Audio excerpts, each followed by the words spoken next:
New details from the ongoing court battle have revealed why Hee Jin fought to renegotiate her contract with HYBE, and fans are stunned at just how restrictive the terms were.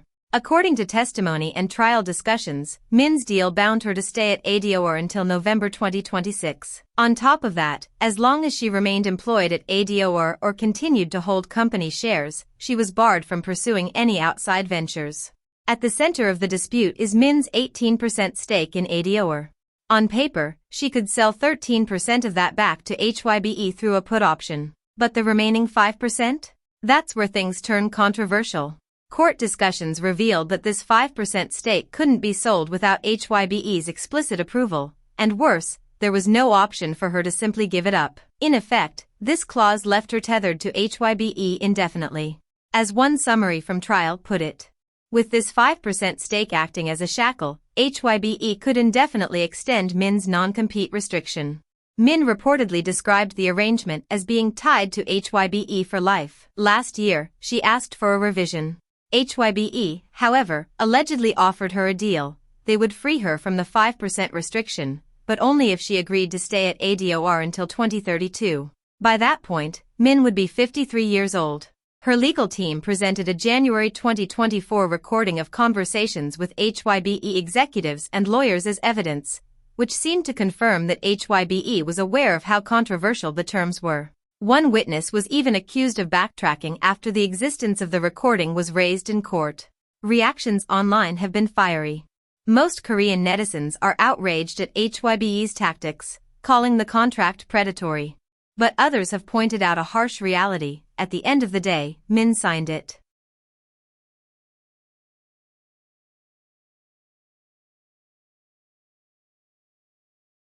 aespa have come under fire for their latest U.S. television performance, sparking a heated debate among fans and netizens alike. On September 12, the group performed their new track Rich Man on Good Morning America. The stage was highly anticipated, as aespa have been steadily building their international profile and making more U.S. media appearances. But once clips of the performance began circulating online, the response turned sharply critical. Many netizens described the stage as awkward and even uncomfortable to watch. A number of viewers felt the choreography looked stiff and didn't translate well on the broadcast, while others criticized the members' stage presence, saying it felt subdued compared to aespa's usual performances. Some also argued that the production choices hurt the overall impression. With no backup dancers and minimal camera work, fans felt the stage looked empty and failed to highlight the group's strengths. Several commenters noted that these factors made the performance come across as underwhelming for a group of aespa's stature.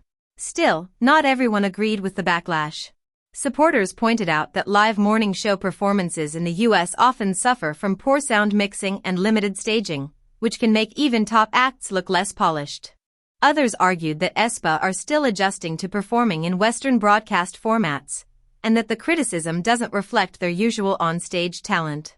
The debate has since spread across social media platforms, with fans defending the group against what they see as exaggerated negativity, while others maintain that the performance highlighted ongoing weaknesses in aespa's live stages. As aespa continue their third concert tour and prepare for the release of their upcoming mini-album Rich Man, all eyes are now on their next stages to see how they respond to the criticism. A 17 concert on September 13, 2025, took a frightening turn after a technical malfunction caused fireworks to misfire directly into the audience. The incident reportedly occurred during one of the group's special stage moments, when pyrotechnics were meant to launch upward as part of the finale. Instead, what organizers later described as a technical error caused several fireworks to fire toward the crowd, injuring multiple fans in attendance. Videos and photos of the chaos spread rapidly online, showing fans screaming and ducking for cover as sparks shot into the seating area. In one viral post, a concertgoer claimed, "I was seated in the N5 area on the second floor, and I was hit by the fireworks during Eyes on You. Everyone be careful." Other attendees have also shared accounts of being struck or narrowly missed by the malfunctioning pyrotechnics, with some posting photos of visible burns and injuries. As of now, Pledis Entertainment has not released an official statement addressing the incident. However, calls for accountability are growing louder. Fans are demanding a thorough investigation into the malfunction and stronger safety protocols at future shows to ensure such accidents never happen again. The incident has sparked a wider conversation online about concert safety, with many pointing out that while pyrotechnics are common in large-scale K-pop concerts, they also carry risks when not properly managed. Actress and former Baby VOX member Yoon Eun-hye has stunned viewers after sharing a harrowing personal experience on national television. The star appeared as a guest on the SBS program Story of the Day When You Bite Your Tail, which recently focused on the violence carried out by the infamous demolition thugs during Seoul's redevelopment projects in the 1990s. The episode highlighted the brutality of hired enforcers, who terrorized citizens by destroying homes and attacking residents, including women, children, and even pregnant women, often under the silent watch of authorities. Journalists at the time likened the scenes to active war zones. As Yoon listened to survivors recount their trauma, she expressed deep empathy and revealed her own past experience with violence while working in the entertainment industry.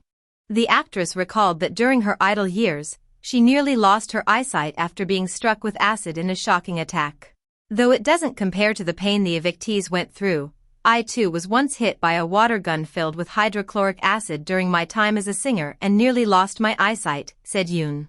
I was also pelted with raw eggs, which left me with lasting trauma. Her revelation shocked viewers, many of whom had not realized the extent of the dangers she faced in her early career. At the time, Yoon was a member of Baby VOX, one of the most popular first-generation K-pop girl groups. Known for their bold image, the group frequently found themselves in the crosshairs of intense rival fandom culture in the late 1990s and early 2000s. Unlike today's idol industry, where security measures are more common, Baby VOX members were often left vulnerable in public settings. The group endured numerous hostile incidents, from verbal harassment to physical attacks, as anti-fans expressed their resentment in dangerous ways. For Yoon Eun-hye, who joined the group in 1999 at just 15 years old, these threats were not isolated events but part of a larger culture of hostility that many idols of her generation quietly endured. Reflecting on both her personal experiences and the stories of survivors from Seoul's mass eviction crisis, Yoon highlighted how trauma extends far beyond the initial violence.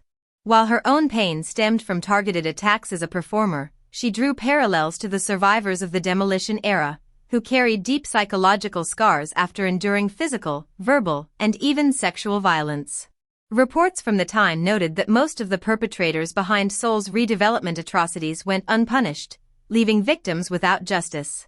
By sharing her own story, Yoon not only revealed the hidden dangers of the early idol era but also amplified the voices of those who lived through one of the darkest chapters in modern Korean history.